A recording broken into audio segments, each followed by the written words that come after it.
समाजवादी के कैंडिडेट, समाजवादी के जो कैंडिडेट हैं वो क्यों जाने टूट गए? इनका कमांडर कमज़ोर है। कमांडर इन्हें रोकने की क्षमता नहीं रखता। कमांडर में जो यहाँ मौजूदा सांसद हैं वही। राजनीति के गलियारों में कब उथल पुथल मच जाए इसे कहना मुश्किल ही नहीं नामुमकिन होता है।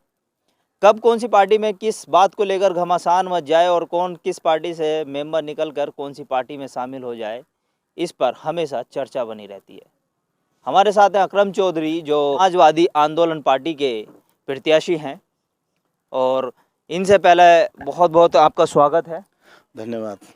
लेकिन मैं इस चीज़ पर आज चर्चा करूंगा आपसे कि आपकी जो पार्टी है और आपको प्रत्याशी घोषित कर दिया है, आपके मूल उद्देश्य क्या है? जो समाजवादी आंदोलन पार्टी के जो मेन्यू है, मैनिफेस्टो है, उसमें क्या क्या मतलब वो लेकर आई है कि जो जनता को उससे फ़ायदा हो? देखिए, ये खाली अब समाजवादी आंदोलन पार्टी नहीं रही, ये एक सर्वदल एकता मंच बन चुका है जिसमें 19 पार्टियां शामिल होने जा रही हैं। और 19 पार्टियां जो हैं जिसमें दर्जी बिरादरी, अंसारी बिरादरी और नाई बिरादरी, सैफ़ी बिरादरी, मतलब ये कई बिरादरियों का एक मंच बना जो अपने अपने हक़ की आवाज़ को उठाने के लिए खुद खड़ा हुआ है। और इस सर्वदल एकता मंच का मैं इकलौता प्रत्याशी हूँ नौगावा विधानसभा अमरोहा 40 से। तो मैं कहना ही चाहूँगा कि हम जो लेकर आए हैं, हमारी जो प्राथमिकताएं हैं मेन, वो प्राथमिकताएं यही हैं कि हम किसानों की फसल का बीमा निःशुल्क करेंगे। किसानों की जो फसल है, गन्ना, सब्जियां वगैरह, उनका नगद भुगतान कराएंगे। और जो गरीबी रेखा में जीवन यापन करने वाले लोग हैं उनको हम आधे रेट पर बिजली उपलब्ध कराएंगे। और उसके साथ साथ बिजली का पानी का बिल बिल्कुल फ्री होगा। और जैसे हॉस्पिटल में मर जाते हैं, हॉस्पिटल में दौरान इलाज मर जाते हैं, तो वो डॉक्टर लोग जो ऑक्सीजन से 2 दिन 3 दिन रखे रहते हैं, इस चीज़ पर हम लोग अंकुश लगाएंगे। और अस्पताल में मौत हो जाने पर पूर्ण बिल जो है वो माफ़ कराएंगे। और इसके साथ साथ गैस पर और राशन की कालाबाजारी पर रोक लगाएंगे। और हमने जो भी अपना कदम तैयार किया है वो एक मज़दूर तबके के लिए किया है और किसानों के लिए किया है।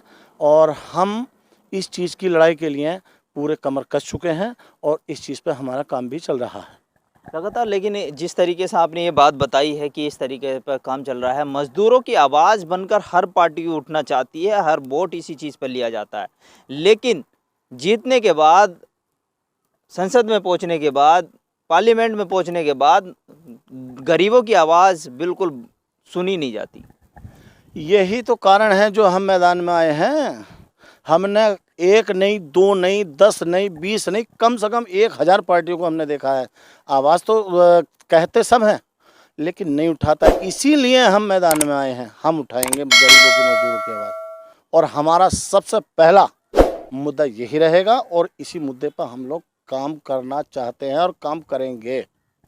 ये आपके मूल मुद्दे जो हैं, लेकिन लगता है कि आपको जिस तरीके से आप बता रहे हैं कि आने वाले जो चुनाव हैं उनमें और पार्टियां भी हिस्सा लेती हैं, बड़ी पार्टियां भी होती हैं, उनके सामने बहुत सारे आपके सामने चैलेंजेस आएंगे, तो उन्हें कैसे फेस करेंगे?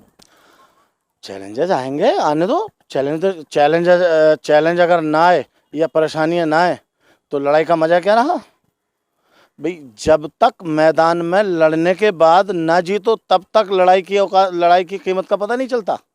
तब तक ये पता नहीं चलता कि हाँ, हमसे भी कोई जबर है। हम हर चीज़ में खरे उतर कर दिखाएंगे और हमने इस चीज़ का सारा प्लान तैयार। उत्तर प्रदेश में अभी जिला पंचायत चुनाव होकर गुजरे हैं, इनमें काफ़ी उथल पुथल मच रही है जिला अध्यक्ष को लेकर के, तो उसे किस नज़रिए से देख रहे हैं आप? देखिए, मैं नज़रिया क्या है ये तो भाई आप भी जानते हैं, हम भी जानते हैं। ये चुनाव सत्तारूढ़ पार्टियों के होते हैं। जो सत्ता में बैठी हुई पार्टी होती है वो इस चुनाव को जो है हत्या लेती है। जो सत्ता में नहीं होते वो किसी हाल भी इस चुनाव पर काबिज नहीं होते। कोई ना कोई फंडा ऐसा बनता है कि इन कुर्सियों पर सत्ता के ही लोग काबिज होते हैं। और ये हुआ भी है। समाजवादी आई है तो उन्होंने अपना जिला पंचायत अध्यक्ष बनाया है, बीजेपी आई है तो उन्होंने अपना जिला पंचायत अध्यक्ष बनाया है। ये होता रहा है, ये कोई नई बात नहीं है, ये तो सत्तारूढ़ पार्टी का चुनाव होता है। तो जो सीटों की खरीद फरोख्त इस वक्त चल रही है, तो इसे किस नज़रिए से देख रहे हैं? भाई जनता, क्योंकि जनता अपने नेता को इसलिए चुनती है कि ये इस पार्टी से हट के इस पार्टी में गया है, या उस पार्टी से निर्दलीय भी चुनाव जिताती है कि ये कुछ करेगा क्षेत्र के लिए, लेकिन वो बाद में उन पार्टियों के हाथों बिक जाते हैं।